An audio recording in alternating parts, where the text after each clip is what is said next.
Hello, and welcome to the first Bardic Wars Journeyman Concert. My name is Kieran Cantor, and I am your host.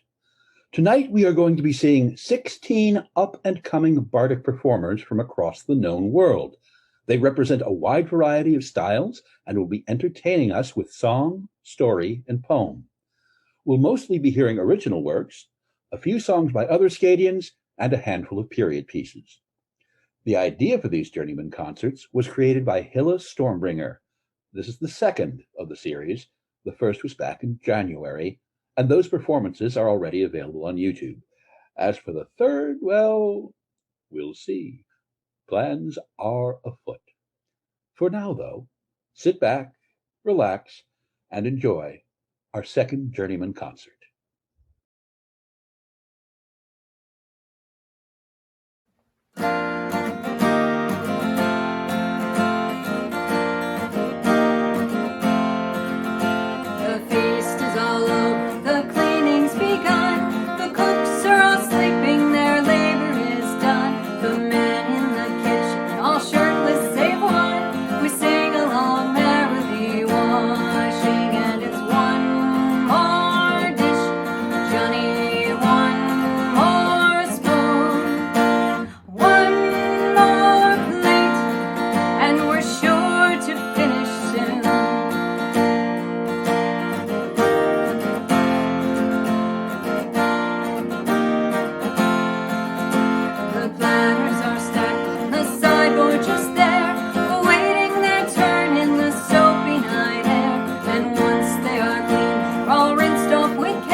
Gone, let the path you have traveled by land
Come again, sweet love doth now invite, thy graces that refrain to do me do delight.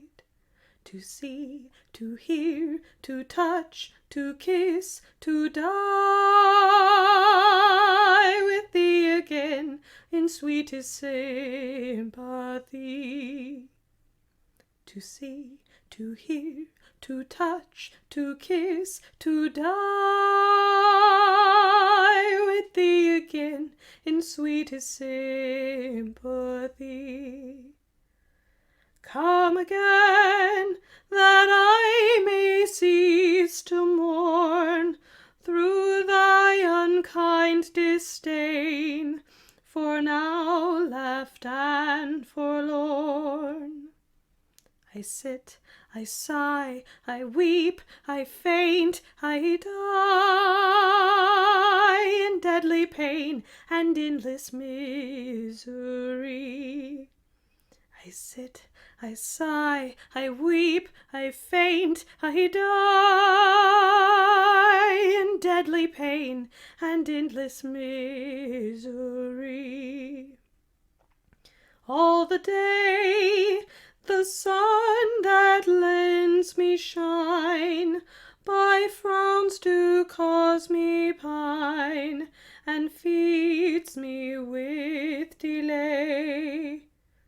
Her smiles my springs that makes my joys to grow, her frowns the winters of my woe.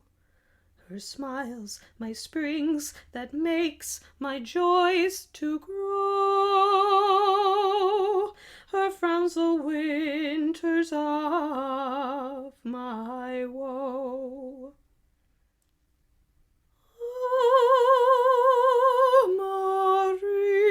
Amarilli mia bella, non credio del mio cor dolce desio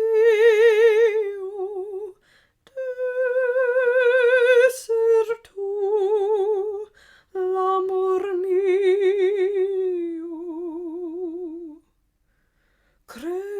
Credilo pur, lassate morta sale, prendi questo mio strale, aprimi il petto e vedrai scritto il cuore. Amarilli, Amarilli, Amarilli è il mio amore. Credilo pur, lassate morta sale, prendi questo mio strale, aprimi il petto e vedrai scritto il cuore. Amarilli, Amarilli, Amarilli è il mio amore.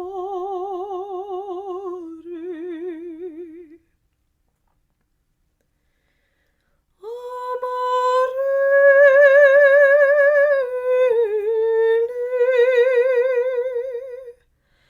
è il mio amore.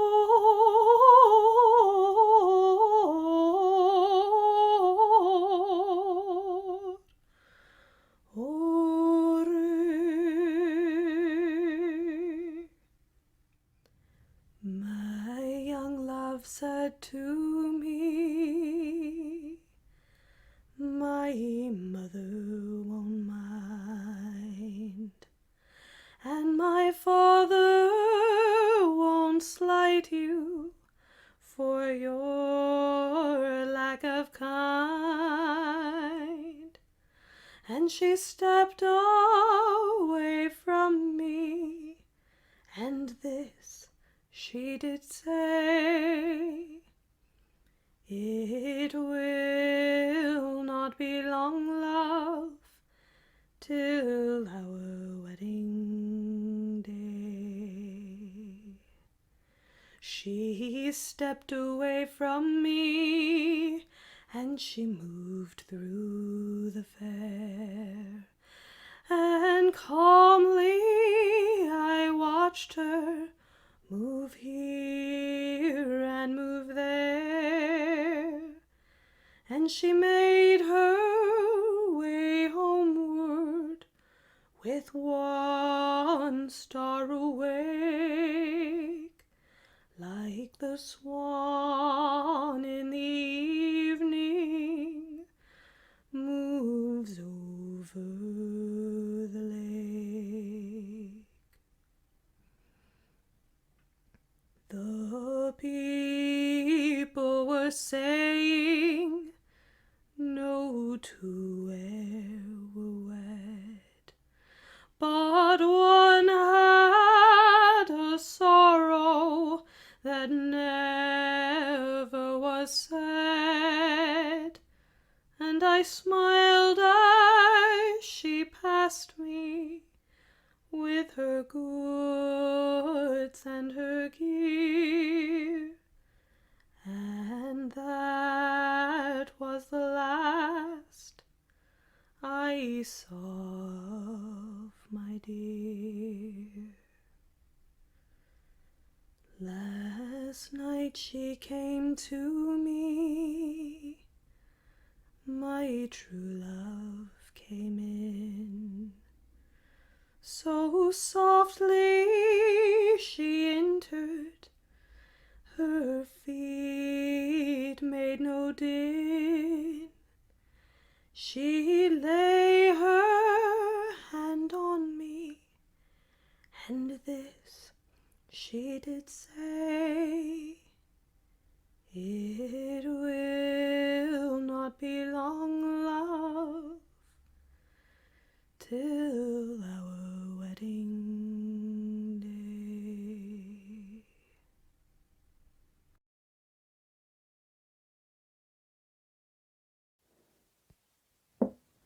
Hazard.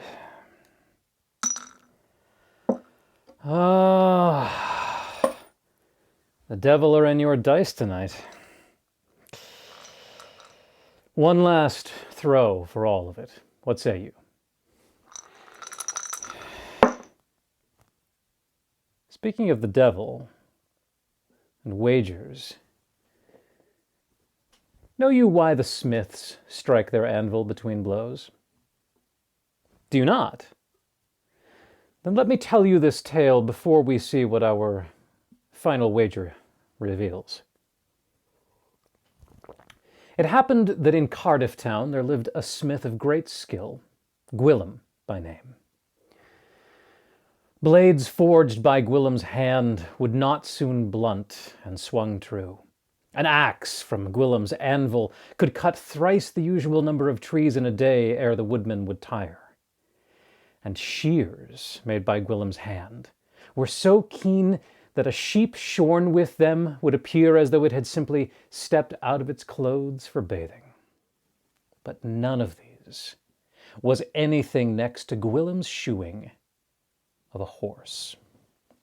A horse shod by Gwilm could run 4 times the leagues of any other horse at thrice the speed without tiring. It would stand true and go well. And never would it lose a shoe. Yes, thrice 6 fortnights would a horse hold its shoes, and when they were reset by Gwilm, they looked as if those new made.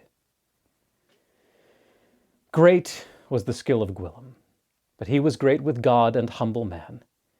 And those there were in town who were jealous of Gwilm's skills spoke that he was in league with dark powers. But it was not so.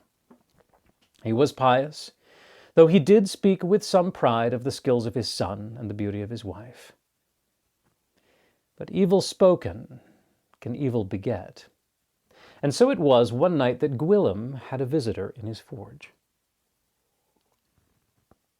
It was late one night, some days before Whitsun, when Gwilym was working on an order for the manor in Trowbridge, and suddenly, across the anvil, a figure stood.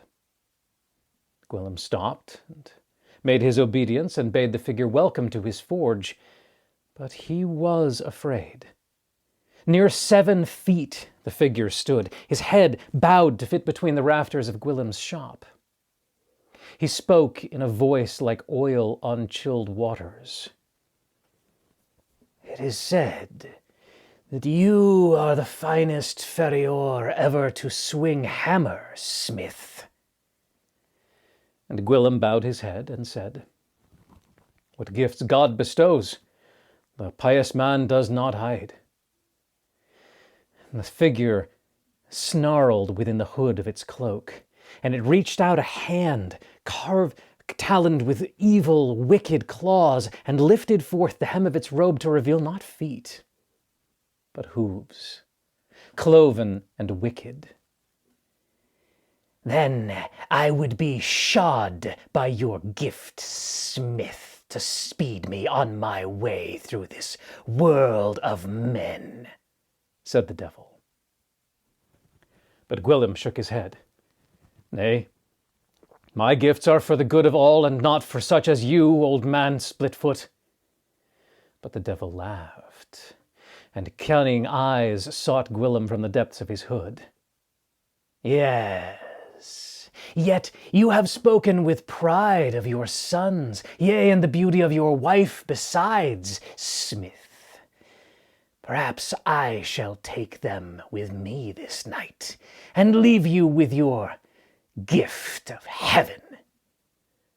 And the devil spat, and on the floor where that landed was a dark mark for all the following days.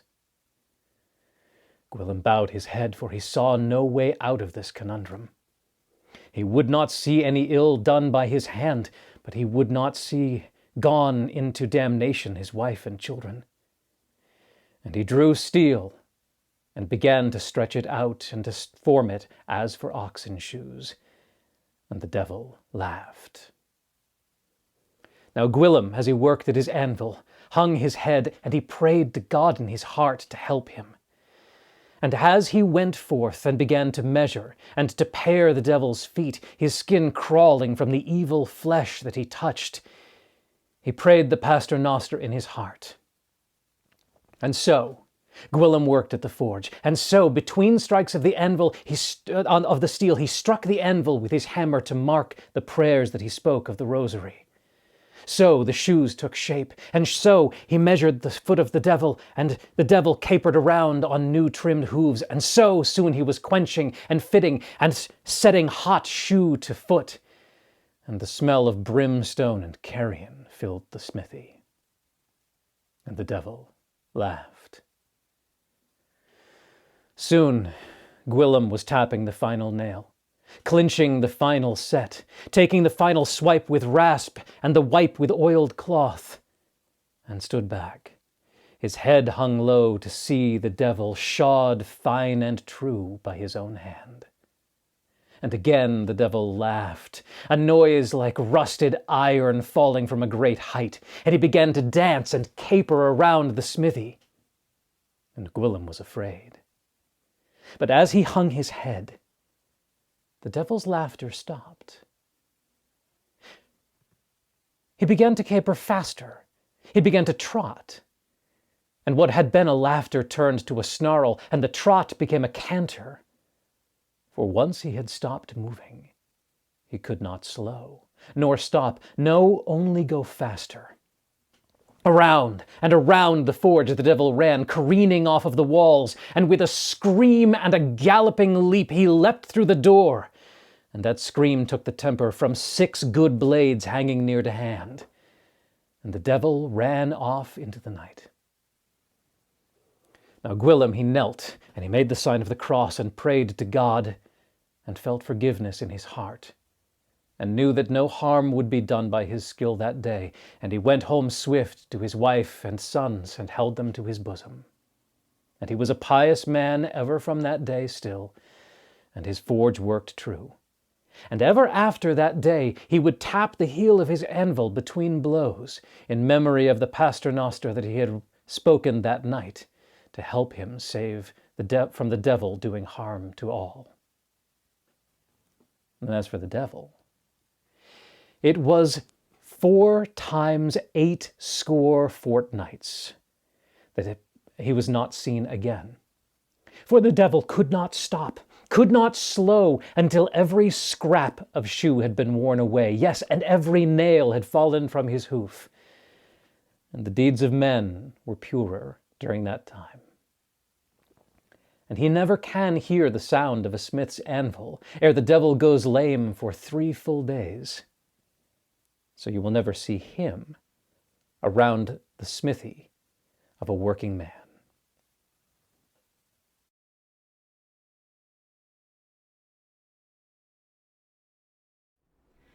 A secret love or two, I must confess, I kindly welcome for change in close playing.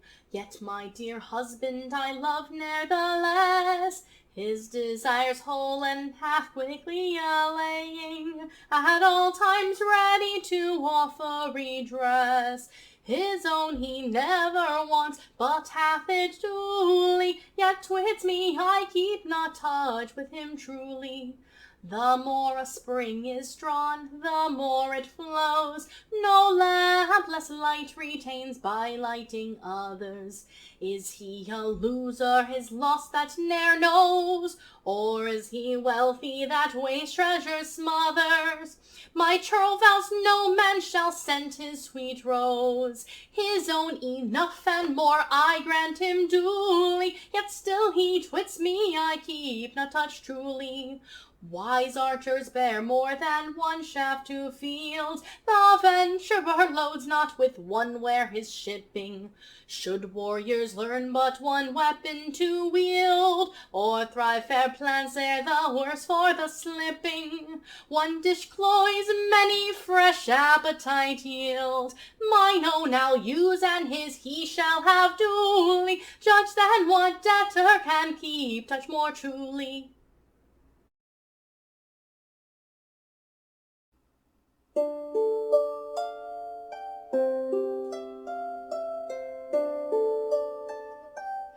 Fair Selkie, Lord, come to my side.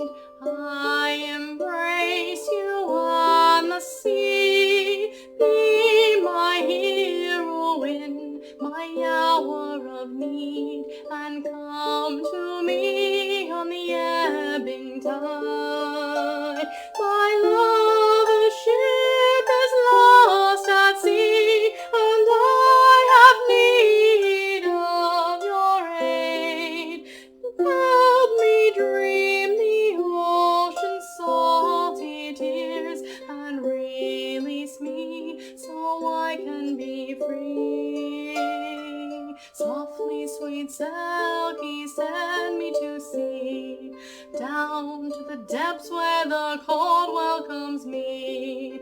Take me down and leave me be, for there my lover waits for me. My Selkie, you are ever kind, but I need not your sorrow, for if you love me, let me leave this land of death and woe far behind. You have my lover's hazel eyes, just like the sea at dawning, and the memory that you make me feel brings forth only my pitiful cries. Softly, sweet Selkie, send me to sea, down to the depths where the cold welcomes me. Take me down and leave me be, for there my lover waits for me. It's time to go, my Selkie land. Darkness sets on my life. Deliver me in my time of need, and for my demise do not be sad. My lover waits at ocean's end, his arms open just for me. Lead me to my watery release, and into darkness I'll descend. Softly, sweet Selkie, send me to sea, down to the depths where the cold welcomes me. Take me down and leave me be, for there my lover waits for me.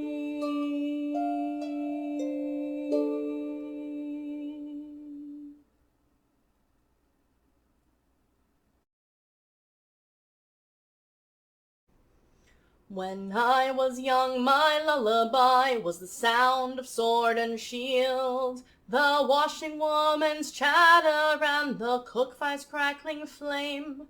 When I could walk, I earned my keep beside the battlefield. At my mother's side we tended soldiers caught by archers' aim.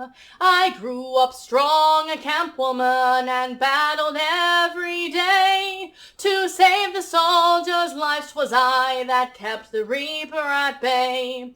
I may not fight with axe or spear, or wear armor on the field. You may not think I fight, but my own weapons do I wield. I watch the men fall on the field, and pray that they will stay alive until I reach their side, and their lives I can save. I may look calm upon the field, but I am filled with rage, for I fight to keep your man alive, and that's the war I wage. As light glints off the dew-touched grass, we rise to start the day. While soldiers slowly wake, the women bustle through the tents. Our work begins at dawn to keep the camps from disarray. A sisterhood of care our working women represent. For men can only fight because the women do the chores. For soldiers win the battle, but the women win the wars. I may not fight with axe or spear, or wear armor on the field. You may not think I fight, but my own weapons do I wield. I watch the men fall on the field, and pray that they will stay alive until I reach their side, and their lives I can save. I may look calm upon the field, but I am filled with rage, for I fight to keep your men alive, and that's the war I wage. Some look at me and scoff and say I have no worthwhile place, that women of the camps have just one service we fulfill. But I live each day with honor, and I serve the war with grace. With bandages and practice care, I ply my wartime skills. When men fall down upon the field, I rush to give them aid. It's through my knowledge of my craft that all their lives are saved. I may not fight with axe or steel, or wear armor on the field. You may not think I fight, but my own weapons do I wield. I watch the men fall on the field, and pray that they will stay alive until I reach their side, and their lives I can save. I may look calm upon the field, but I am filled with rage, for I fight to keep your men alive, and that's the war I wage. When battle calls us all to war, I join the rush to fight. With my supplies upon my back, I hurry to the field. I work all through the battle, and long into the night. I fight all day to save your lives, and I will never yield. For though I don't use arrows or throw a blow of steel, I fight to keep the men alive, the war I wage is real. I may not fight with axe or steel or armor on the field. You may not think I fight, but my own weapons do I wield. I watch the men fall on the field and pray that they will stay alive until I reach their side and their lives I can save. I may look calm upon the field, but I am filled with rage, for I fight to keep your men alive, and that's the war I wage. Yes, I fight to keep your men alive, and that's the war I wage.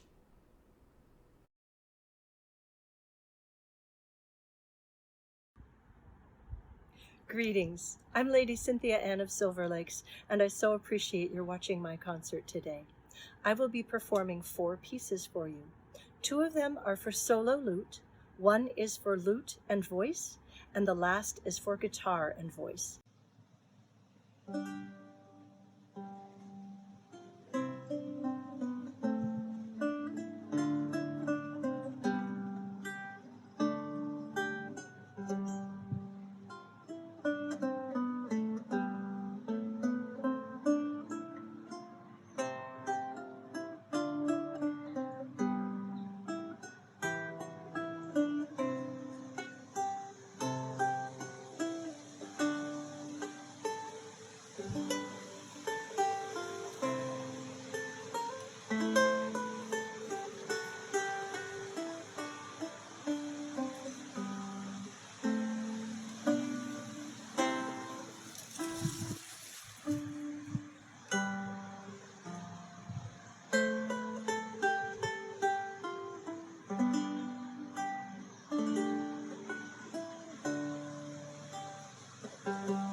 The last piece I'll be doing is an original piece, and it was written about the ghosts of women who've died of broken hearts, which used to be a thing.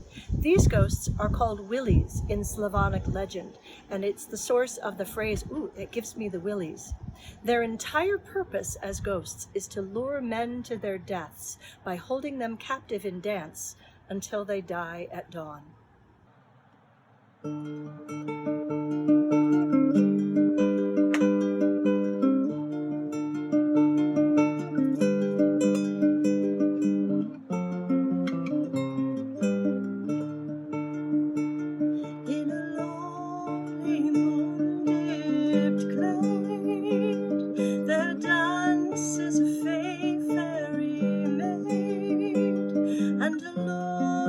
Dancing still in the shadows neath the trees, a mortal man unseen sees, and alone he's watching still.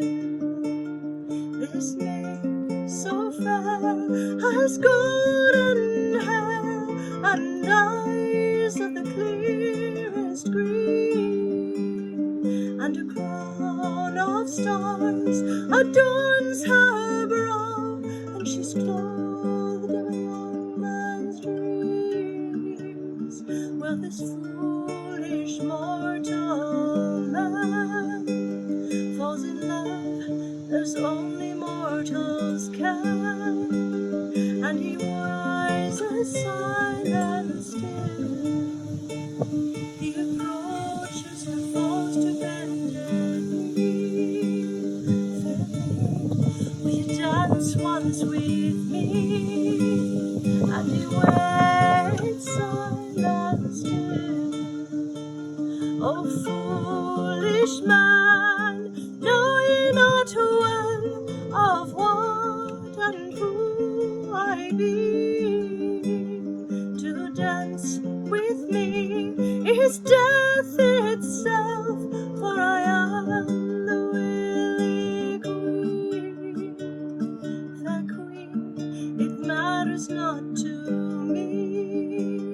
In your arms I would die gladly.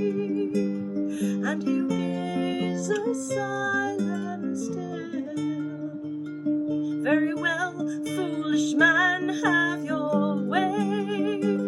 We shall dance till death take you away.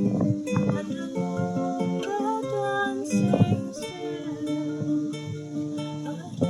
As they dance, her face stone cold becomes of a rosy hue, and she puts his hand to her hair of gold and touches it to her crown.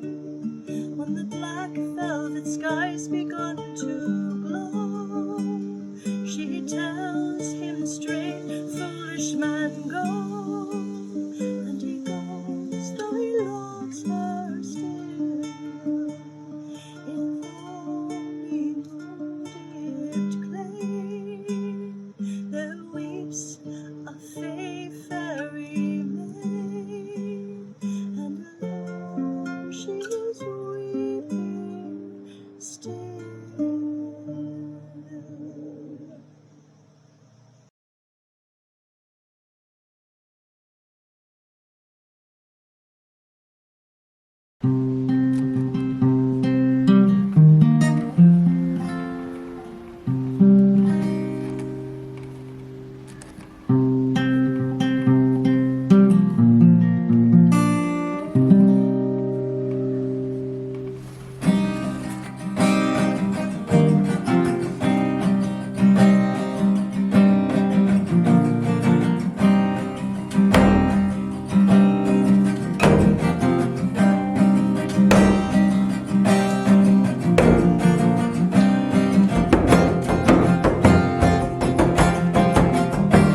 persa sculpa, sosomese contritos, hasi podi pe la Virgin, de poseus aius vaitus, ona veo a un nome, por peccados que pesera, que fatore todos membros tu adoro que ubera, edurau así sin canos, que movese no podera, así aviar los membros, todos do corpo patraitos.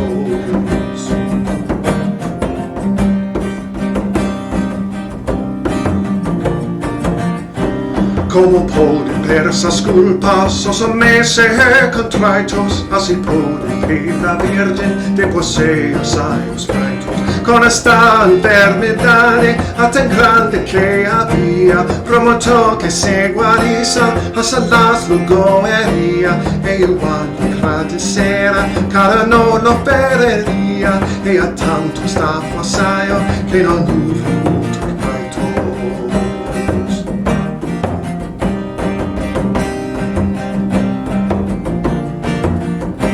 como pode persa sculpa, sosomese contritos, así pode pe la Virgin, de poseus aius vaitus.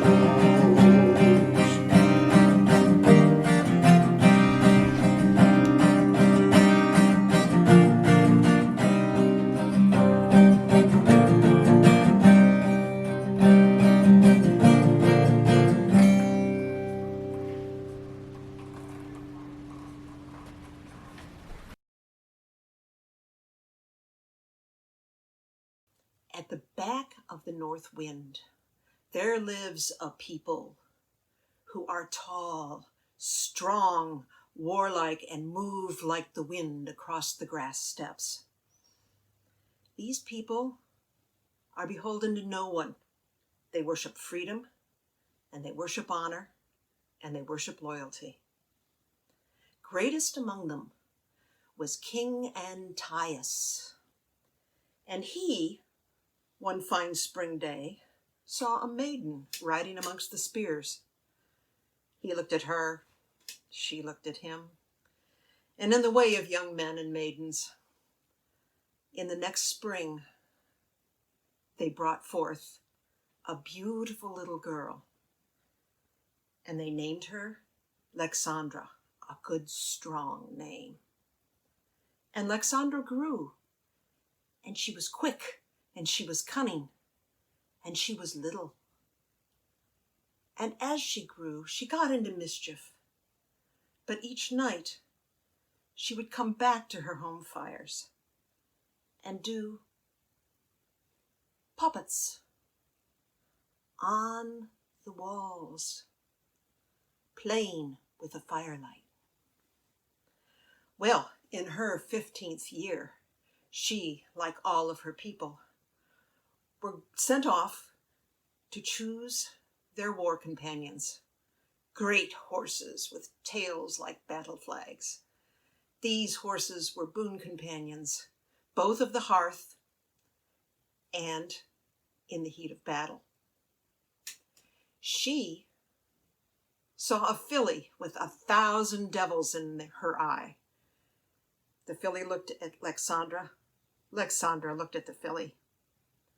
And from then on, they were inseparable. People would say, "Where's Lexandra?" And her mother would go, "If she and the filly don't kill each other, they will be home for supper." And so it went. Until the autumn, when hate came to the great grasslands. Hate in the form of Persian warriors who didn't wish for riches, they didn't wish for gold, they only wished to bring this great people to their knees. And when it was time to muster the troops, Anthias and his wife really took a look at Lexandra and realized she stood no higher than her father's belt buckle, and the filly no higher than the shoulder of her mother's mare. And so they said, "Lexandra, you cannot go to battle, for you would be a weak link in the shield wall. And Alexandra looked at them and said, "Father, Mother, I will obey you. I will stay in the back of the Vaughan, and I will care for the wounded." And her parents looked at each other and hoped that she was speaking the truth. So, up to the steps they rode, and they could hear the howling of these hungry wolves as they moved across the steps, burning everything in their wake. And Antiochus and his wife rode to battle. And they drove back that great black wave of hate and rode back up to the steps. And then they heard laughter coming and arrows flying, arrows of flame. And they did not know what to do. And they looked back for Alexandra, and there she was, pulling the wounded back, and she was pulling horses back, and she was saving people. And she cried out, "Wait, everyone, please, come in to where the fire has been, for it will not come here again." And so they did, and so they were saved. And then, at the very last moment, they knew there were too few of them and too many of the Persians. And so they mustered once more. And just as the light was shifting to gray of the dawn, Antiochus raised his arm for the final charge and reached over and kissed his wife gently on the cheek. But all of a sudden, everything was chaos, and there was confusion down amongst the Persians. And Antiochus and his people looked up, and there was a giant 100 feet high and 100 feet wide rider with its bow drawn and its steed prancing. And it raised its arm and it drew its arrow and it pointed it towards the Persians, who fled in fear. Well, the last Persian, in despair, threw a spear at Antiochus and his people, and suddenly the specter collapsed. And they looked, and it was Alexandra and her pony,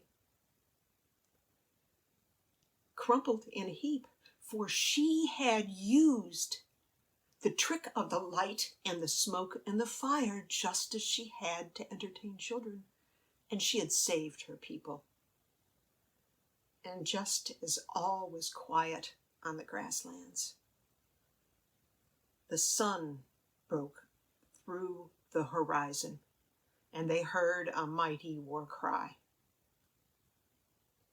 And they saw Alexandra jump the sun to take her place in the stars, where she guards people who worship honor and loyalty to this day.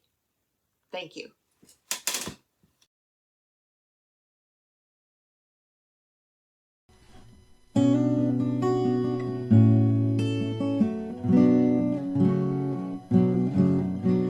Here's a summer heavy and hard. Here's the black world for the bard. A song, what summer should this be, to break the heart of a melody?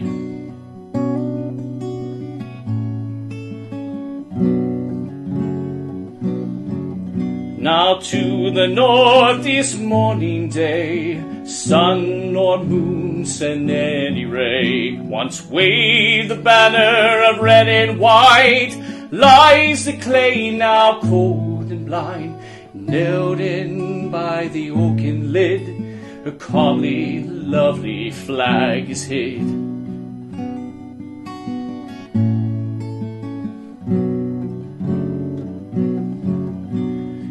blessed carbuncle of the north, how would thou carry her to earth? My soul arise, and where I wait, open to me the castle gate.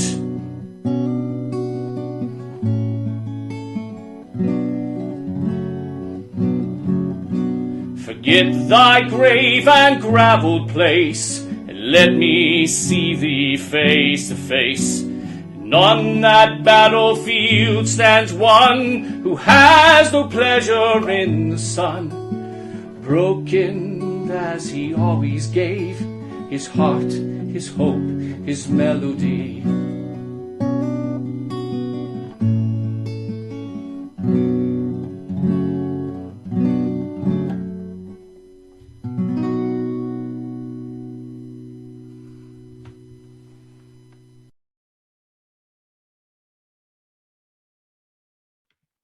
Hi, this is Cobley. I'm from Northshield. I will sing 3 of my Norman songs for you. This is Power. The disturbance in the sky portended trouble. The confessor left the land without an heir. So much blood was savage spilled between these men who all were kin. Deeper than the bond of blood runs power. In the absence of a clear successor, Harold Godwinson was chosen to be king. His brother Tostig cried dissent, and with Norway's monarch went to slaughter Englishmen at Fulford. Let us sing. The disturbance in the sky portended trouble. The confessor left the land without an heir. So much blood was savage spilled between these men who all were kin. Deeper than the bond of blood runs power. And 5 days more at Stamford Bridge, another battle. Harold Saxon's triumphed and his foes were slain. With only William left to fight, King Harold marched south with his might, gathering forces as he went, joined the refrain. The disturbance in the sky portended trouble. The confessor left the land without an heir. So much blood was savage spilled between these men who all were kin. Deeper than the bond of blood runs power. It said at 9 a.m. the Hastings battle started. Between 2 hills, a land blessed well with trees. The English shield wall on high ground, Duke William's archers did confound. The Normans failed to break through, sing with me. The disturbance in the sky portended trouble. The confessor left the land without an heir. So much blood was savage spilled between these men who all were kin. Deeper than the bond of blood runs power. When the Normans turned to flee, the English followed. Their arrogance rewarded swiftly when they turned. The English died in their pursuit. Not once but twice they thought it truth. Shot through the eye, King Harold died. What have we learned? The disturbance in the sky portended trouble. The confessor left the land without an heir. So much blood was savage spilled between these men who all were kin. Deeper than the bond of blood runs power. The conqueror is what we call King William, who invaded English soil to slay his kin. With untold thousands lives he paid, for the throne he won that day. We feel his power, yet in our lives sing again. The disturbance in the sky portended trouble. The confessor left the land without an heir. So much blood was savage spilled between these men who all were kin. Deeper than the bond of blood runs power. Deeper than the bond of blood runs power. Thank you. This next one is called King's Daughter, King's Sister, King's Mother. The king's daughter, she married me, as was her duty. 15 and still blooming in the flower of her youth. 20 years senior I was heir to my father's line, and in his name already ruling our lands. The princess was countess ere 10 years had passed. The king's sister she was then, her father had met his end. Our family grew richer with daughters and sons. The Holy Land called my name for glory, faith, wealth, and fame. For 4 years I led men to die in the sands. I feared the siege fruitless, I returned to France. The king's sister felt my disgrace, desire that I save my face. My dear wife, so honorable, pious, and wise, I could not bear to shame her so. To Palestine I did go. That crusade was won ere my company arrived. I remained for the battle of Ramla and died. The king's sister, my lady, I prayed she forgave me.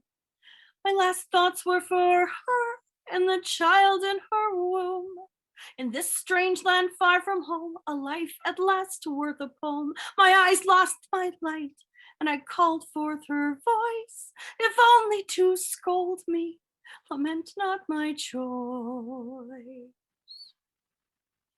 The king's mother was canonized some years after her demise. After many moons ruling, all I left behind, my children and my lands all prospered in her hands. She saw our son crowned ere she went to our Lord, a saint and an angel, king's daughter, king's sister, king's mother, no more. Thank you. This is Matilda, 1140. The throne is mine, my living brothers are all bastards. The throne is mine, the noble swore to it twice. If Stephen the oath-breaker thinks he's safe, he's not, for the throne is mine, the throne is mine. At 8 years old, a queen, I made Germany my home, with 20,000 silver marks to help Heinrich subdue Rome. The Pope made him emperor with unwilling hands. In 4 years we were wed. In 15 Heinrich was dead. My brother William, 5 years earlier, King Henry's chosen heir, had drowned crossing the channel, too much wine the culprit there. I went home a widow, father's new wife bore no sons, and all the nobles fought to be the first to swear I was the one. The throne is mine, my living brothers are all bastards. The throne is mine, the nobles swore to it twice. If Stephen the oath-breaker thinks he's safe, he's not, for the throne is mine, the throne is mine. To strengthen our borders to the south of Normandy, I must wed the heir to Anjou, my royal father had decreed. A 15-year-old peacock was never my choice. I'm a woman who has ruled, yet I seem to have no voice. After years of estrangement and father's maneuvering, the nobles swore again support for my right to succeed the king. I rejoined my husband and bore 2 healthy sons, but father still refused to give my husband castles he had won. The throne is mine, my living brothers are all bastards. The throne is mine, the nobles swore to it twice. If Stephen the oath-breaker thinks he's safe, he's not, for the throne is mine, the throne is mine. I was far away in Anjou when I heard the king was dead. My cousin Stephen seized the treasury, put the crown upon his head. I took the castles, denied us, but had to stop to bear a son. By the time I had recovered, Stephen's treachery was done. I got a foothold in my country where Brother Robert joined my quest. After 5 years of battle, the pretender we did best. The Lady of England was the title given me, as Stephen rotted in his chains. I proclaimed my sovereignty. The throne is mine, my living brothers are all bastards. The throne is mine, the nobles swore to it twice. If Stephen the oath-breaker thinks he's safe, he's not, for the throne is mine, the throne is mine. In 2 years' time, my mother, the great Matilda, was betrayed.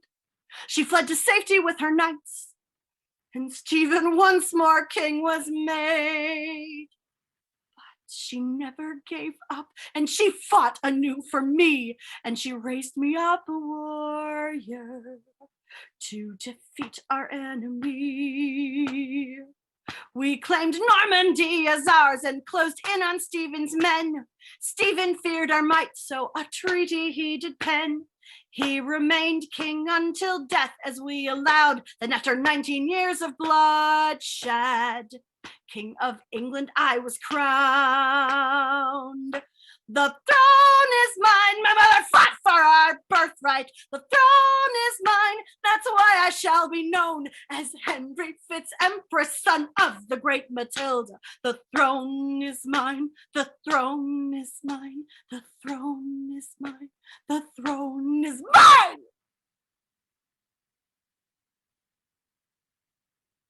Thank you.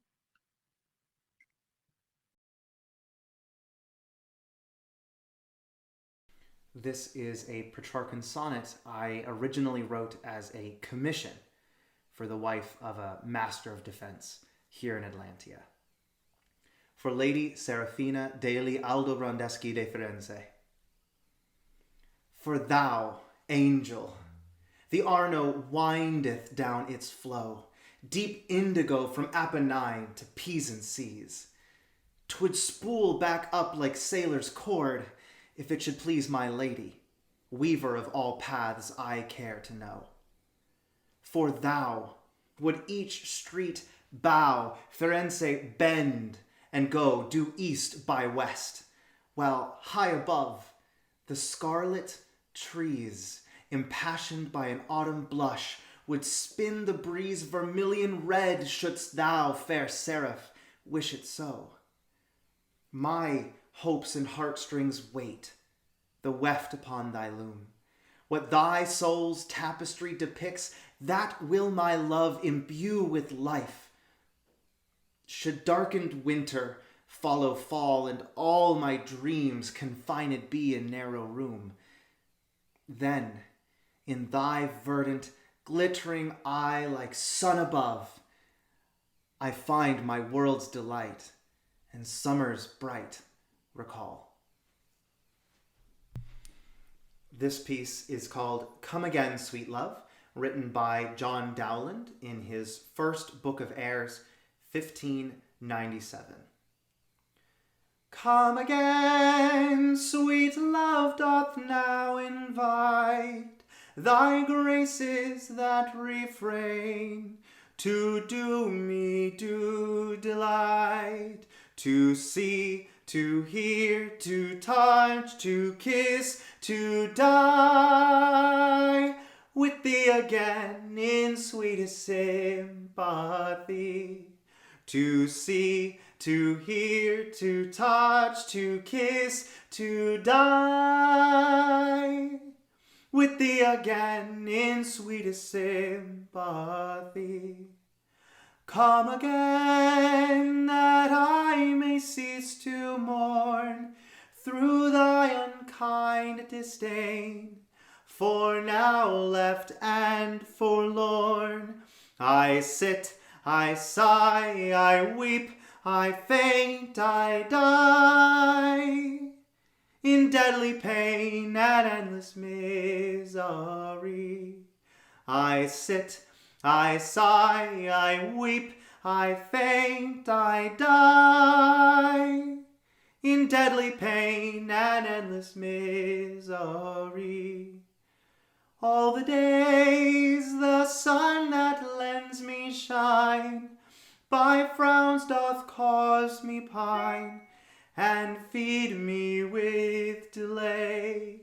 Her smiles the springs that makes my joys to grow, her frowns the winters of my woe. Her smiles the springs that makes my joys to grow, her frowns the winters of my woe. All the nights my sleeps are full of dreams, my eyes are full of streams, my heart takes no delight to see the fruits and joys that some do find, and mark the storms are me assigned. To see the fruits and joys that some do find, and mark the storms are me assigned. This is Have You Seen the White Lily Grow? Originally written by Ben Jonson, a contemporary of Shakespeare's, for his 1616 play, The Devil is an Ass. Have you seen the white lily grow? Before rude hands hath touched it, have you marked the fall of the snow? Before the earth hath smutched it, have you felt the wool of beaver, or swan's down ever? Or have smelt of the bud of the briar, or the nard in the fire? Or have tasted the bag of the bee? Oh, so bright, oh, so soft, oh, so sweet is she, so sweet is she. Oh, so bright, oh, so soft, oh, so sweet is she, so sweet is she.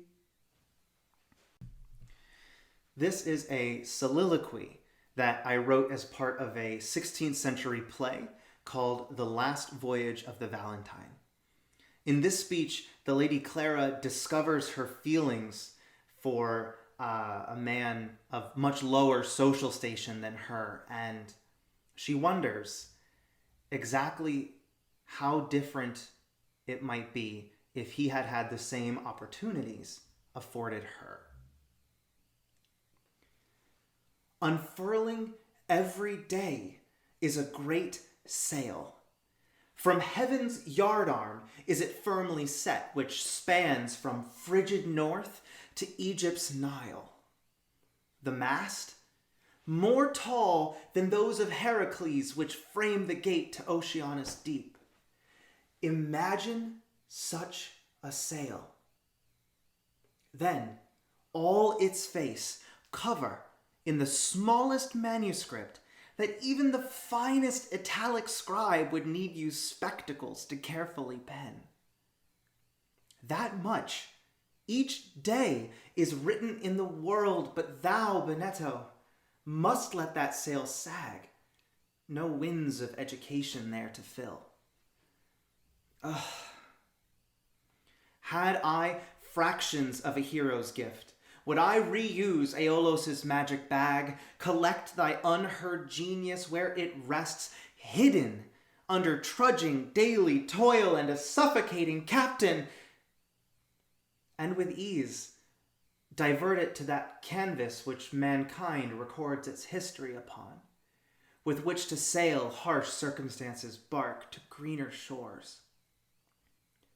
For in thy eyes I find a guiding star, both for my dreams and, suddenly, my love. That which for so long languished in a calm is compassed to thy constellation true, and beats to drumming most unknown before. Zephyrus himself must lift my soul, for I am pulled, Benetto bound, it seems, despite society's judgment of thy case. Well, onward, fatal helmsman, into light. I'll spurn tradition, if my heart leads right.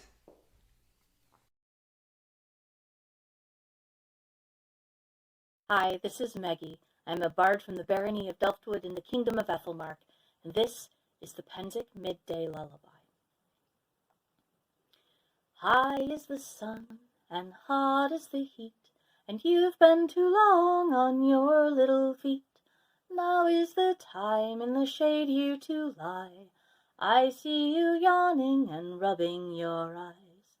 Mommy and Daddy left you in my care to watch as you sleep in the warm summer air. They've donned their armor and marched away, for there is a war to be fought on this day. The East and the Middle and all of their friends come together once more at the noon, and whomever must fall and whomever shall win, Mommy and Daddy will be home soon. Lay down your head, curl up on your side, shaded from noise and from afternoon light. Dream of winding up and down Merchant's Row, in a wagon with your own shield and sword all in tow. Dream of the laughter and song in the air. Dream of the ladies and lords kind and fair, pavilions and banners with colors most bright, aglow both by day and by campfire light. The East and the Middle and all of their friends come together once more at the noon, and whomever must fall and whomever shall win, Mommy and Daddy will be home soon. Dream, little mannequin, dream of the day when you shall don armor and march on your way, or sit in pavilion speaking of gentler arts, surrounded by family and friends of the heart. And when you return from sleep's golden fields, we'll see what activity evening shall yield, as Mommy and Daddy return safe from harm, to kiss you and hold you in their loving arms. The East and the Middle and all of their friends come together once more at the noon, and whomever must fall and whomever shall win, Mommy and Daddy will be home soon. Whomever shall fall and whomever shall win, Mommy and Daddy will be home soon. Kingdom of Ethel, and this is a piece called Freya's Brave Ones. Our Thane called us from our fields to fight the invading foe. Take up the sword, defend your home, safeguard what you love and know. A fair-sized host he gathered up, but no warriors were we. Farmers, shepherds, weavers, all against a trained army. I fought my best and gave no ground, my life the price I paid. I fought through fear, did not give way, though death was all I'd know. I claim no seat in Heroes' Hall, no place there for my shade. O cat-swift Freya, come for me, to Folkvang I would go. Full 90 men on foot he had, we marched by break of day. By the time we met our dreaded foe, a dozen had slipped away. My trembling hands could barely hold the sword and shield I bore. Terror gripped and shook my mind, so my steadfast heart took o'er. I fought my best and gave no ground, my life the price I paid. I fought through fear, did not give way, though death was all I'd know. I claim no seat in Heroes' Hall, no place there for my shade. O cat-swift Freya, come for me, to Folkvang I would go. We charged at them across the field, knowing we would die, holding them off one day more so our families could fly. My sword laid open many wounds, my shield turned some aside. But untrained passion is no match 'gainst hardened battle tide. I fought my best and gave no ground, my life the price I paid. I fought through fear, did not give way, though death was all I'd know. I claim no seat in Heroes' Hall, no place there for my shade. Cat-swift Freya, come for me, to Folkvang I would go. The sky above me darkens now, the stars pierce cloak of night. My lifeblood soaks the ground below, my spirit longs for flight. No hero I, no glory won to cross Valhalla's gate, to feast and train for Ragnarok, nor do I wish that fate. I fought my best and gave no ground, my life the price I paid. I fought through fear, did not give way, though death is all I'd know. I claim no seat in Heroes' Hall, no place there for my shade. Cat swift Freya, come for me, to Folkvang I would go. Some are born to heroes be, to glory and word fame. Some are born with cunning mind, to lead others the same.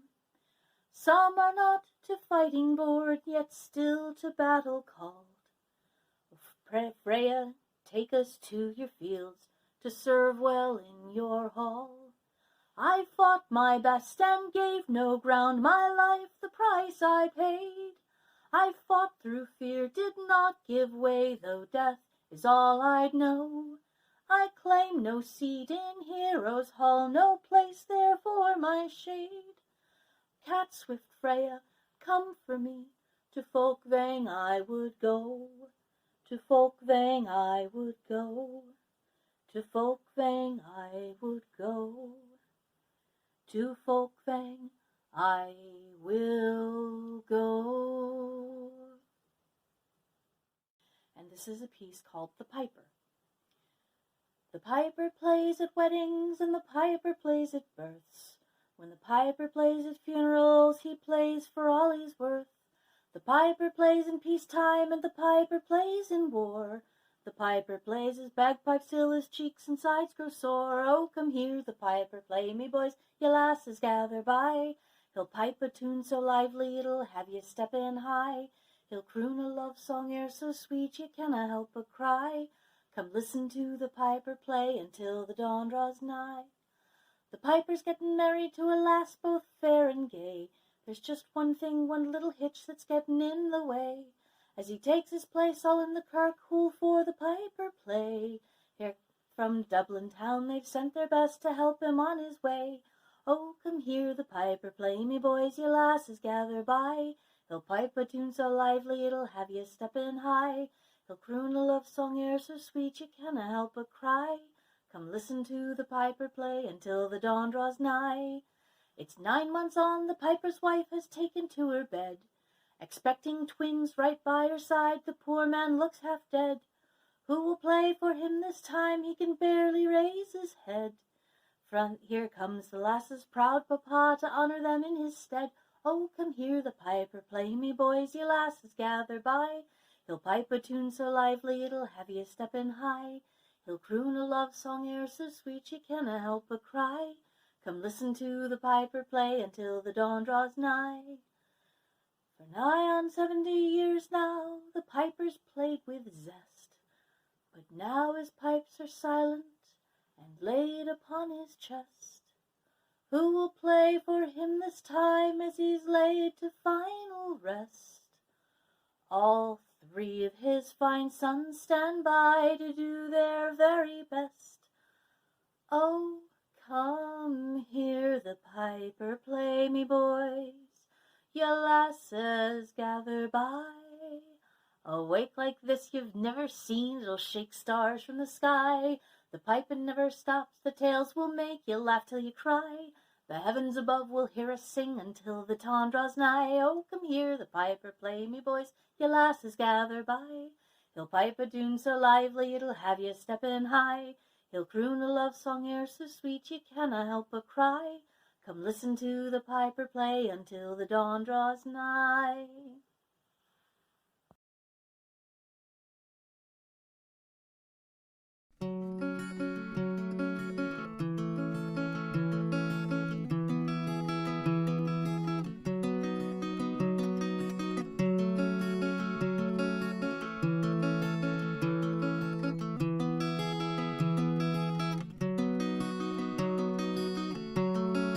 Child of the ocean,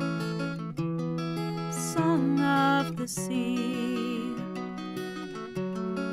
Eyes like black water, she once sang to me. Now I sit on the shoreline, watching the waves. I hold my vigil by night and by day.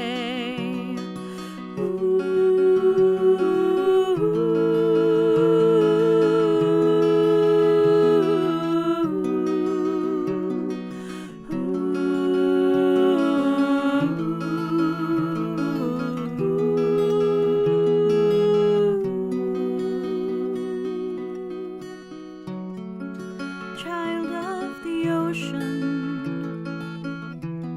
I long for the sea. How can I recover what's been lost to me? My skin sleek as velvet, no matter my plea. Soft hands have held it, I cannot swim free. And where has my heart flown? And where has my skin gone? And where has my heart flown? And where has my skin gone?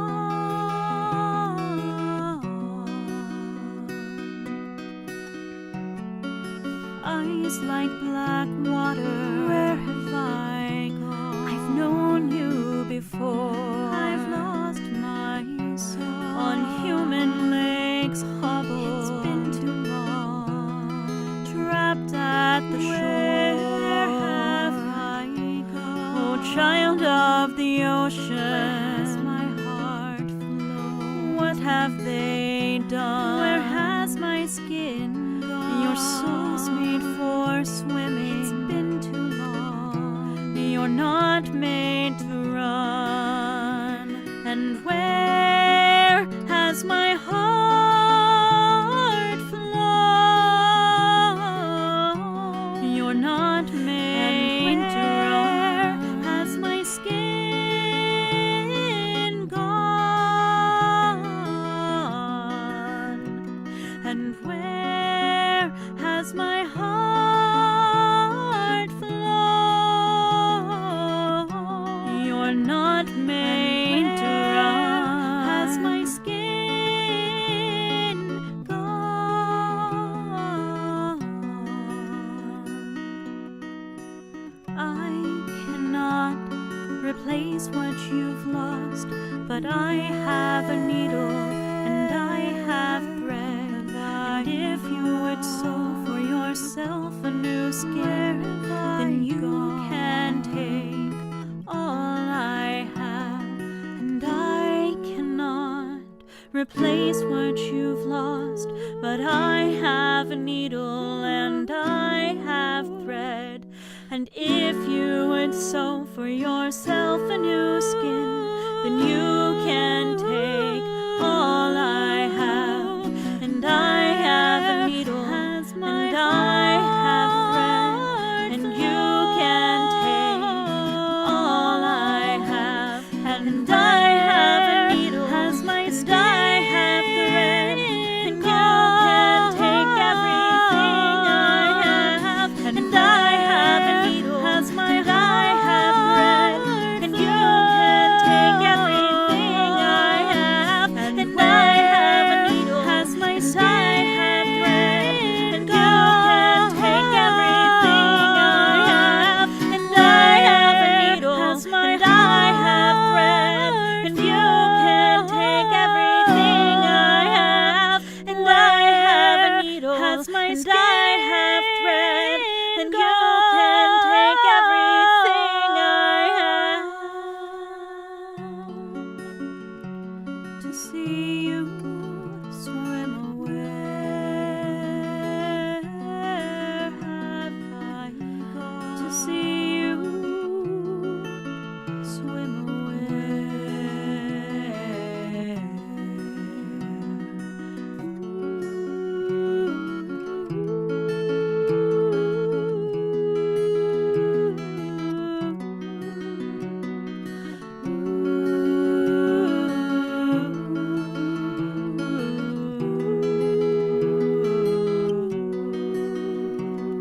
ocean,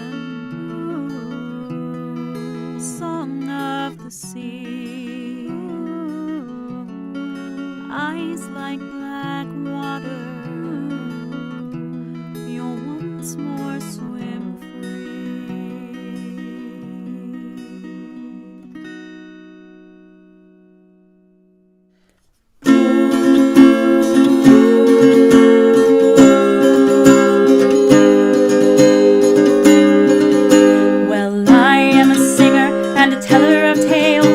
My songs often lead me away to far distant lands, through each village and glen, though never long do I stay, for I always crave the freedom of the wide open road that leads to the edge of beyond. But when I first heard your voice and saw the spark in your eyes, my heart started drumming your song. Song calls to song, heart calls to heart, and so the stories do say. And though our fortunes may keep us apart, your song will be with me every step of the way. Well, I've been to Potrero, Great West, and Estrella. I've been to a Pensic or two. I've made friends on the way, but never wished I could stay. That changed the day I first heard you. The flint in your smile struck my steel defenses and kindled my spirit ablaze. And though my fortunes again may part hand from hand, my heart will number the days till I return your embrace. Song calls to song, heart calls to heart, and so the stories do say. And though our fortunes may keep us apart, your song will be with me every step of the way. Well, I'm not off the rider of a light-hearted song, but your laughter lights up the dark nights. And when I'm out on the trail and my confidence fails, your faith helps me fight the good fight. Now when I write a song, I will sing it for you, wherever my travels do go, with my lute and my voice together with yours, whenever we meet on the road, whenever we meet on the road. And song calls to song, heart calls to heart, and so the stories do say. And though our fortunes may keep us apart, your song will be with me every step of the way. Though I can't hold you close, you're close to my heart, and I will hold you someday. And though our fortunes may keep us apart, your song will be with me every step of the way. Your song will be with me every step of the way.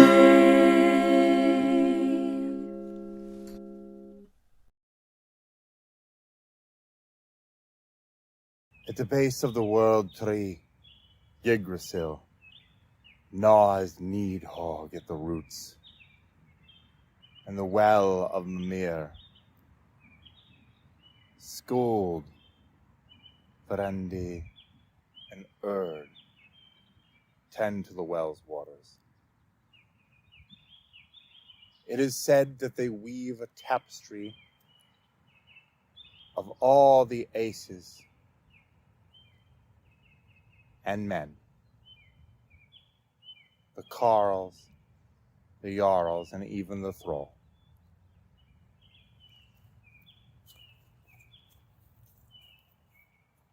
But of the aces, none is more beloved of man than Thor. Thor woke with a fright, and mighty did become his rage. For Mjolnir was gone. Where had Mjolnir gone? Loki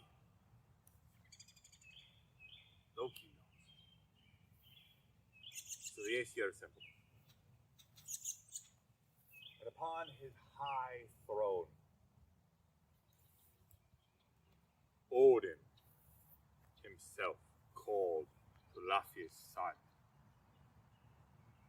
Loki, to explain himself where the dwarf-made hammer of the thunder had gone. And Loki said, I can find out. So, I see that you, Thor, are in a smiting sort of mood. So I'm thinking, hold on just a second. And off he ran. And Loki went on many adventures. Some say he borrowed Freya's falcon cloak. And he sailed to Jotunheim. Sailed in the wind. Many are such tales. But ultimately, Loki did find Mjolnir in the holes of a thirst, a Jotun, most fearsome, named Thrym. Now Thrym had a great feasting hall, and on his high seat sat the hammer. Around him, his people rejoiced. They had taken the weapon that the wielder of woe for their kin had lost. The hammer now belonging to giants. Great magic would they weave. But what were the gods to do? They could not march all the way to Jotunheim to wage war against the giants? Those Etten, those trolls? What could they do? Now Thor was really, really angry. Perhaps a fearsome might be an understatement. But it was Laufey's son Loki that came up with the plan. He said, I have an idea. See, when I talked to Thrym, you talked to Thrym? Yes, Thor, I talked to Thrym. He did mention that he would give the hammer back if he could marry Freya. All the gods had a collective, head scratch as they thought to themselves and went, yeah, that sounds like a good idea. Freya, could you marry? No?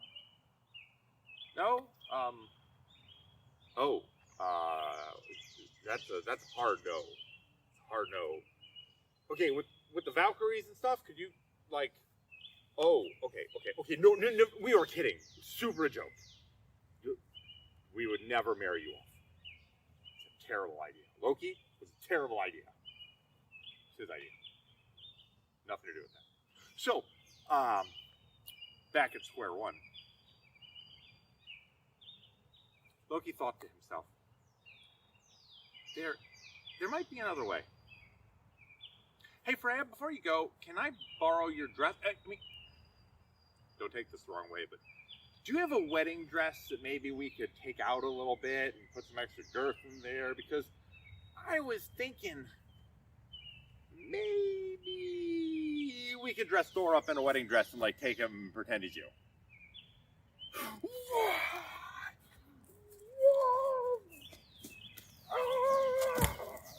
Thor was mad.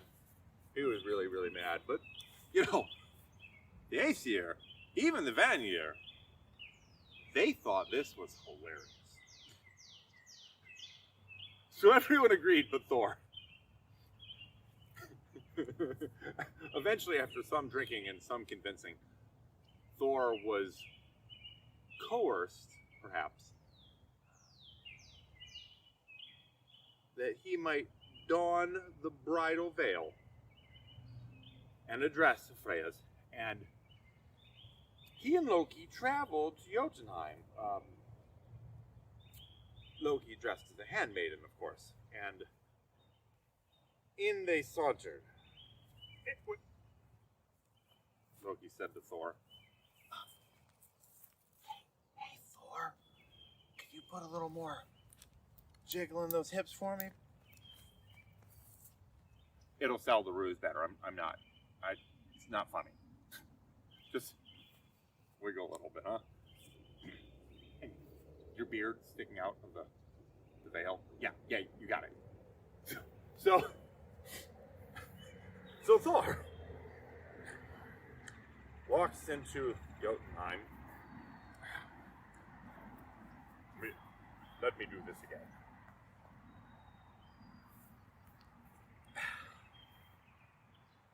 Jiggle, right?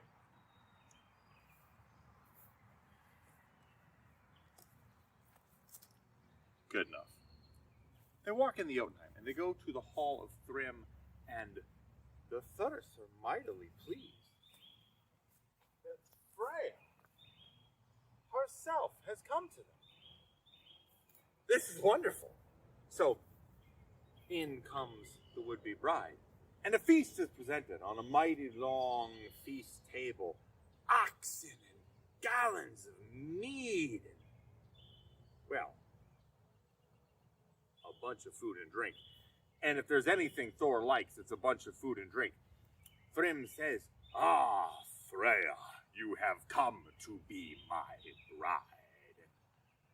Thor starts to reply, and Loki goes, Oh, mighty Thrym, it is I, Lokietta.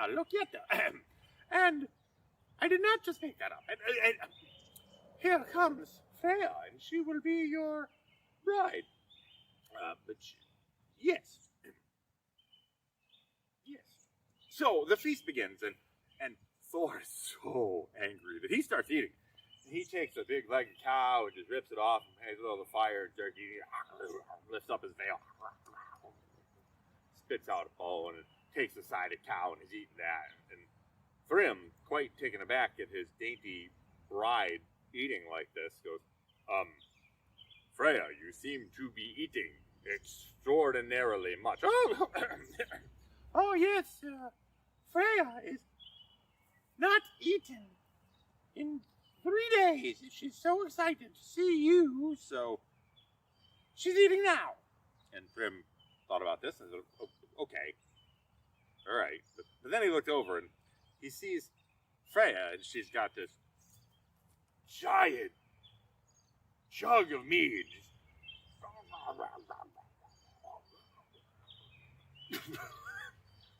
Like horn after horn of mead. And Thrym is a little concerned about this because they've only got so much mead, and they're giants. He says, Freya, you're drinking all of our mead. And, oh, no, no, she hasn't drank anything either. She's very excited to see you, Thrym, my lord. My great Jarl of giants. She's just thirsty. That's all. She's nerves. Nerves. And she's nervous. Drinking a little bit. Wedding nerves. All right, Thrym was okay with this. He's a little concerned, but whatever. He starts thinking to himself, though, I don't know. Let me get a closer look at this bride of mine. So Thrym approaches, and he gets really close. And he looks at Freya in the eyes, and her eyes are like bloodshot rage. Thrym is like, Freya, why do your eyes look like they want to rend the flesh from my bones and grind them into paste? Oh, my lord Thrym. Freya has not slept in many days either, so her eyes are bloodshot. She's tired. She hasn't slept. She's nervous. She's drinking. She's hungry. She had a cow or 12. And she's tired. And her eyes are bloodshot. Leave it alone! Oh. Fine. Very good. Well, let's get on with this wedding. I am a giant after all, and I would like to get to some consummation.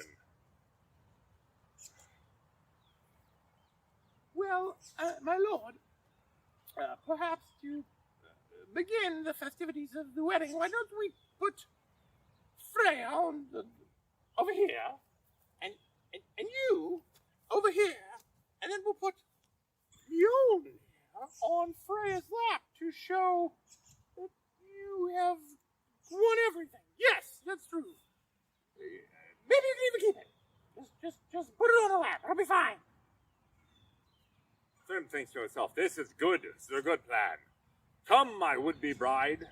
Sit beside me at the feast hall. Take my place upon the dais in Jotunheim. And so comes Freya. Slowly at first, tepidly, sauntering a little bit, comes to sit beside the thyrst and takes her place beside him. Her eyes red with rage. A veil covering her face. Thrym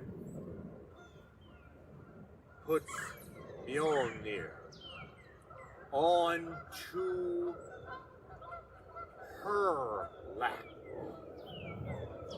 And the thunder raised Mjolnir to the sky and smote his ruin. And he took the hammer and struck down the giants in that hole.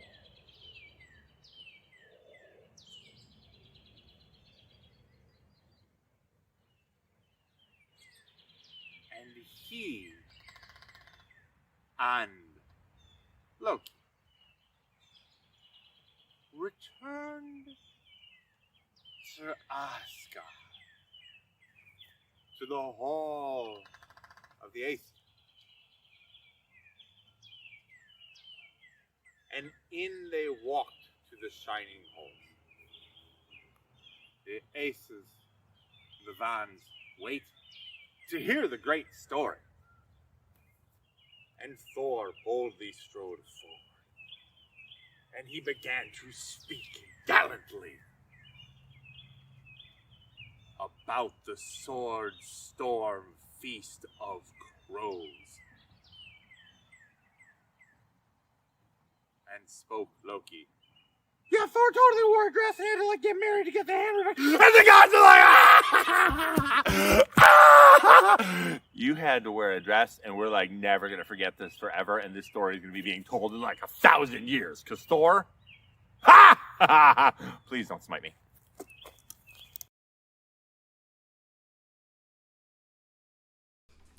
I'd like to share a piece that has been sitting in my archives for about 20 years. She is lying in her bed.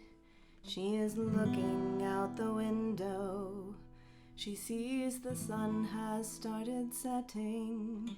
She thinks of heroes gone before. In the darkness of the cavern stands a hero clad in armor. She is fighting shadow monsters, and her battle has been hard. Creatures lurk in every corner, attacking always without warning. She is bloodied and she's bruised, yet her hand still holds her sword.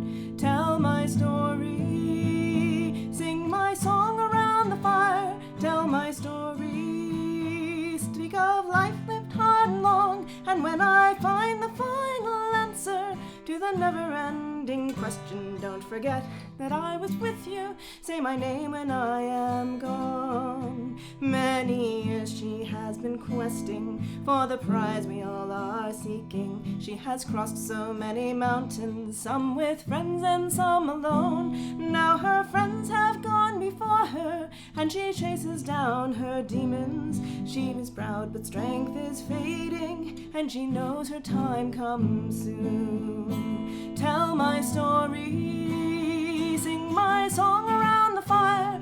Tell my story, speak of life lived hard and long. And when I find the final answer to the never-ending question, don't forget that I was with you. Say my name when I am gone. Tides are turning in the cavern. Darkness starts to overwhelm her. She is tired and she's weakened, and the monsters press the fight. But before they come to take her, she shouts a prayer, makes a last strike. She is falling but is peaceful, and the darkness fades to light. Tell my story, sing my song around the fire. Tell my story, speak of life lived hard and long. And when I find the final answer to the never-ending question, don't forget that I was with you. Say my name when I am gone. She is lying in her bed. She is looking out the window. Her eyes are closing in the sunlight. She knows the answer. She is gone.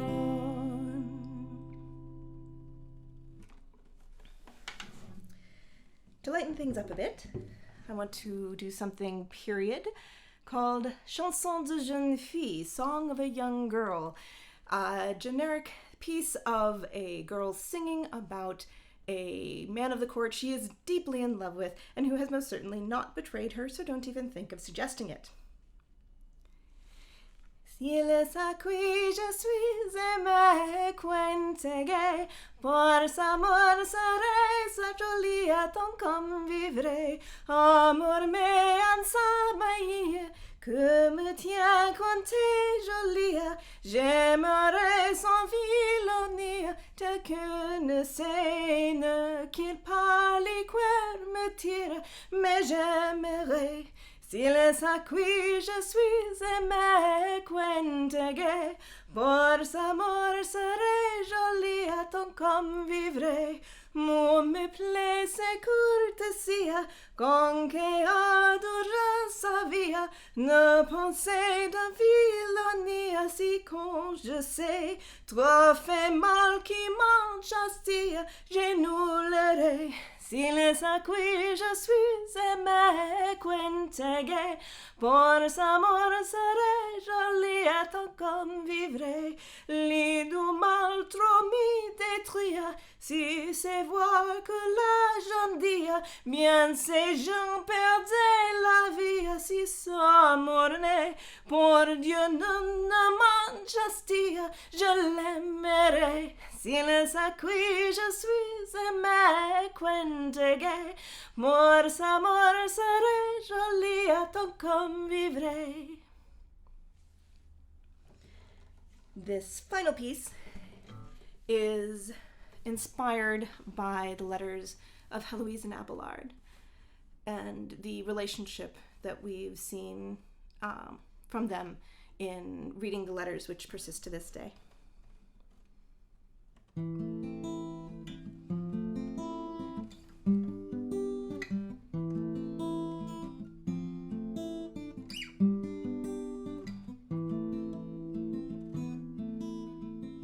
Standing in the fading light, she waits all alone for one more chance to see the face of a memory of a love that once had been.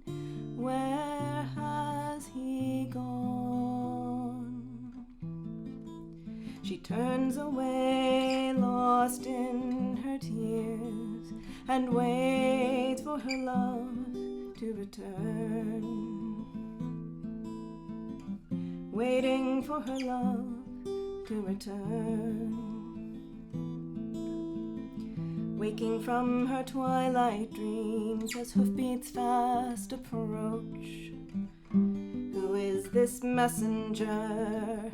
Has he returned for her? How fares my master, sir? Oh, please, what news?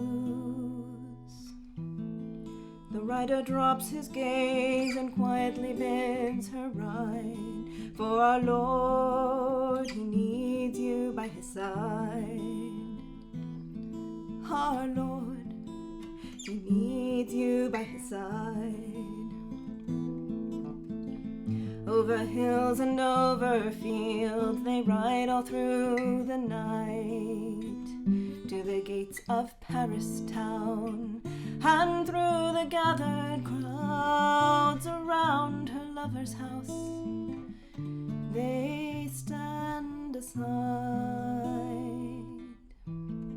She walks up to the door and steps into the gloom, where the man inside hopes death will find him soon. The man inside hopes death will find him soon. Begone, please, go away, show me not thy face. My God has punished me for my temerity, for my pride and lust for thee. I am not a man. Now please go at once and leave me to my prayers, and allow me to make peace with my God. Please allow me to make peace with my God.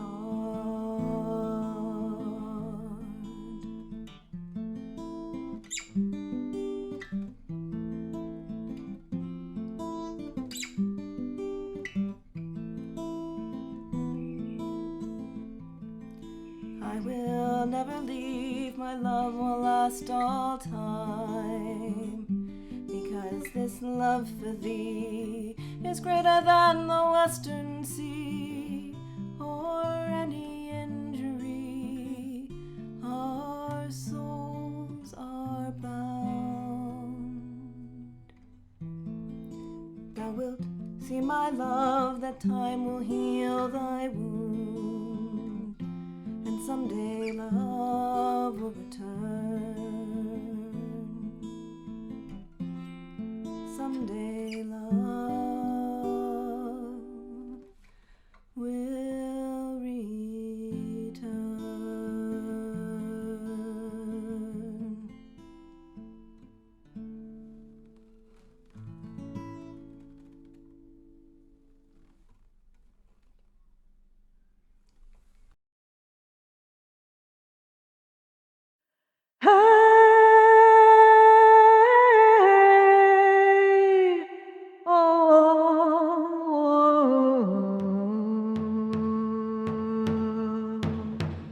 My home, my family, and all that I love, you swept them away like a scourge from above, with no more remorse than a wolf hunting prey.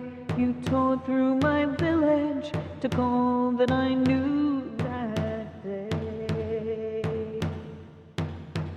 My home is a cinder, my kinsmen are lost. You left me to starve and to freeze with the frost.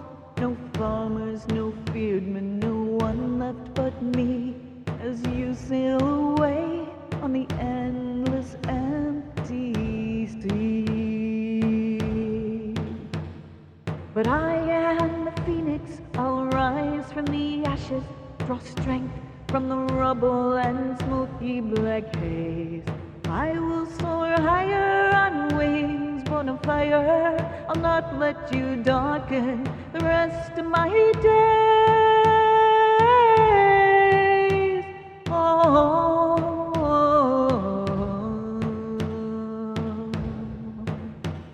Now when you first left me in ashes and mud, the fields of my homeland charred black, stained with blood, I cowered in terror, no will to live on.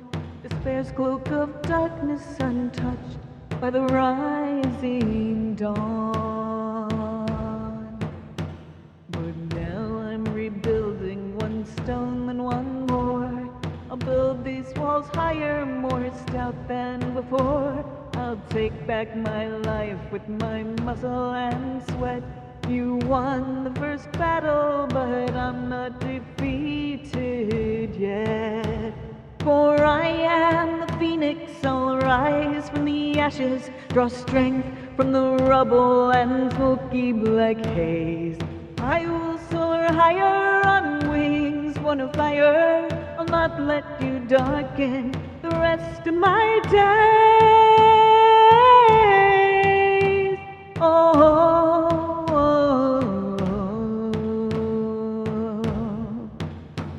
As wolves grow from pups, huddled safe in their lair, as chick becomes falcon and cub becomes bear, I'm not the same weakling that you left behind.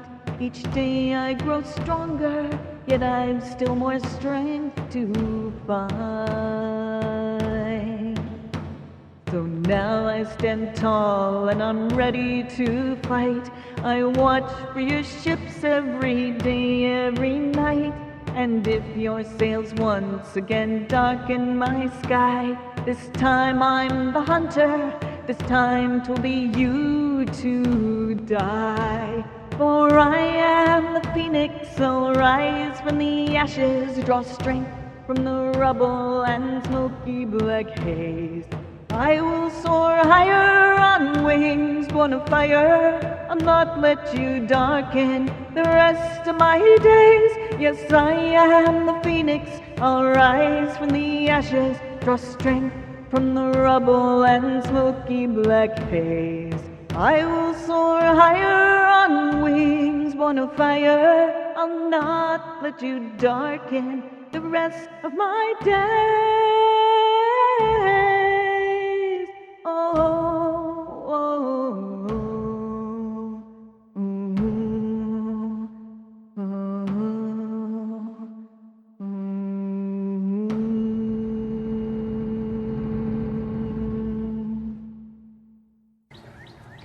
This is a song I started writing a little over a year ago in the early days of the pandemic.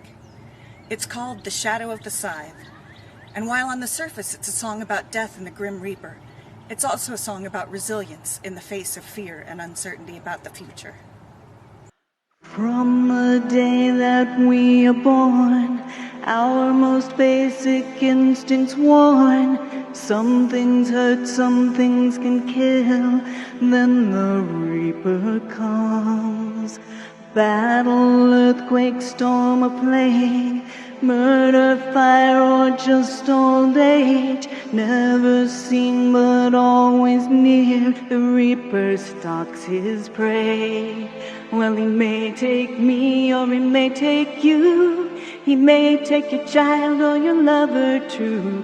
But as long as this body still holds life, I will dance in the shadow of the sign. I will dance in the shadow of the sign. A warrior does his best to keep from offering a chance to reap. Guard your health and have a care. The Reaper never sleeps.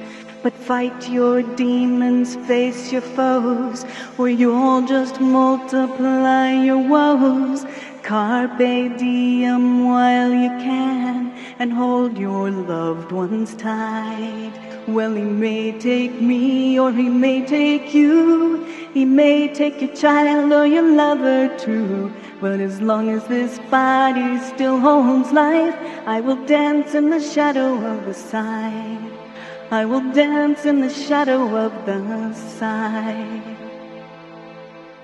You can seek a place to hide.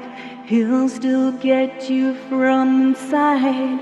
While you're hiding, you will waste the life you had to live. Each day you hide is a day lost. Live in fear, pay a fearful cost. Just because the Reaper's near, don't let life slip away. Well, he may take me or he may take you. He may take your child or your lover true. But as long as this body still holds life, I will dance in the shadow of the sign. I will dance in the shadow of the sign. I will dance in the shadow of the sign.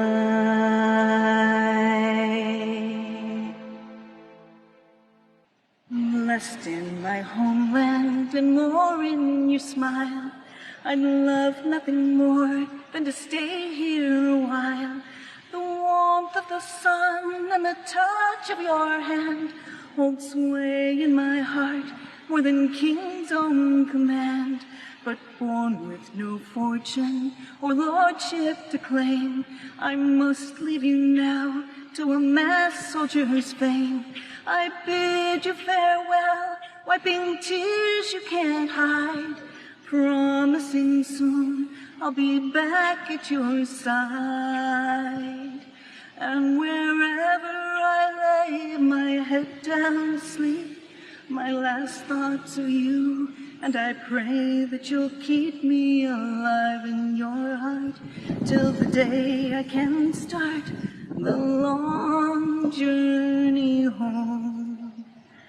3 months I ride before I find a lord who's willing to feed me and lend me a sword, as I learn to fight, how to dodge and block blows, and everything else that a good soldier knows. Many wounds pass, and with each one I gaze at the night's lonely light, and I long for the days when I lay in your arms in a field full of love, and watched white clouds pass in a blue sky above. And wherever I lay my head down to sleep, my last thoughts of you, and I pray that you'll keep me alive in your heart till the day I can start the long journey home. We march off to battle and into the fray. Long have I dreamed of and dreaded this day, for to kill or be killed, though a grim thing to do, is the only hope I'll find my way back to you. With sword in my hand and heart loud as a drum, I picture your face and my fears overcome. But I'm no match for warriors with years on the field. There's no quarter given and no chance to yield. And now, as I drift into death's lasting sleep, my last thoughts of you, and I pray that you'll keep me alive in your heart, for I'll never start the long journey home. Keep me alive in your heart, for I'll never start the long journey home.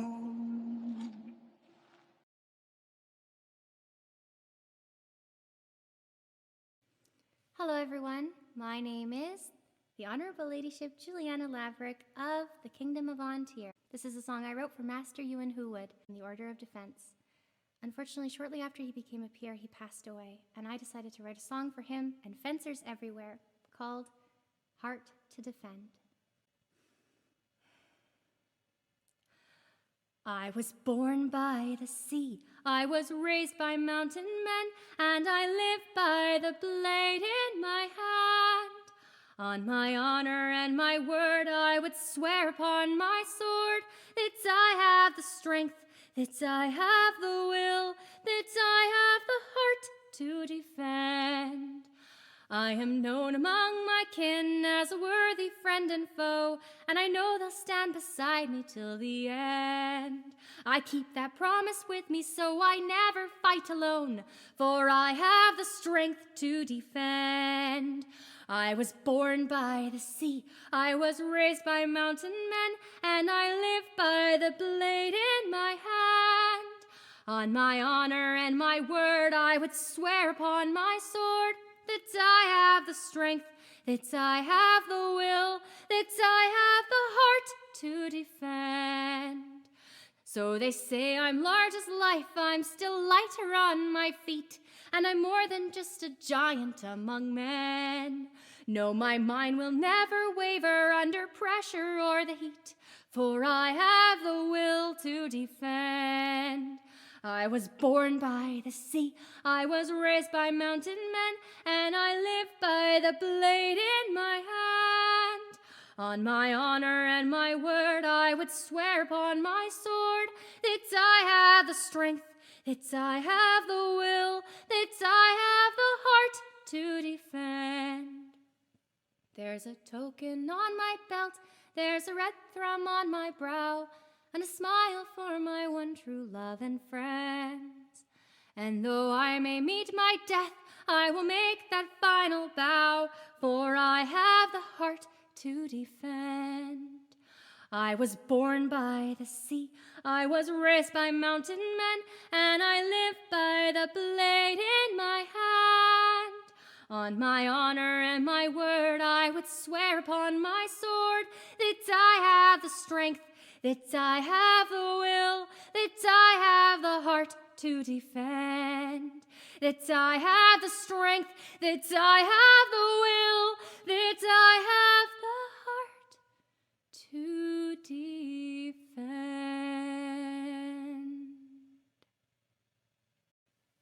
Thank you, Master Ewan, for being such an inspiration. Okay, so I still have some time to do, because I was given less than 10 minutes. Ho, ho, ho, ho. So I'm also going to perform for you a song I wrote called A Minstrel Fine. This is for all you people who love stabbing things and music.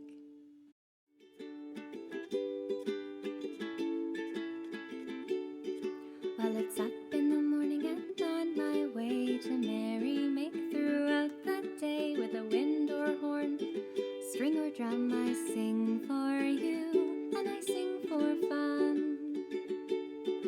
Well, I wander near and I wander far with a wanderlust that fills my heart. Though the pickings be lean and hard, I live the life of a bard. I live the life of a bard. It happened one day by Averley, between Foxgrove and the Briar Sea. My wagon was hailed with a call to hold by 13 men in brown and gold. The captain stepped forward with a nasty grin and said, "Well, Bard, shall we begin? I'll have your horse and your wagon fine, and tonight you'll sing for me and mine." Well, I wander near and I wander far with a wanderlust that fills my heart. Though the pickings be lean and hard, I live the life of a bard. I live the life of a bard. Without due care for my tool or blade, they took my lead, but no fuss I made. For though they'd cut away my purse, they asked of me a song and verse. So that evening long I entertained, of war and jest and love I sang, and I'd have left lighter and fed, but they ordered me to the captain's bed. Well, I wander near and I wander far with a wanderlust that fills my heart. Though the pickings be lean and hard, I live the life of a bard. I live the life of a bard. I'll take anything but an insult made, put down my lute and I drew my blade. Captain who'd praised my sing-song lilt, I knocked out flat with pommel and hilt.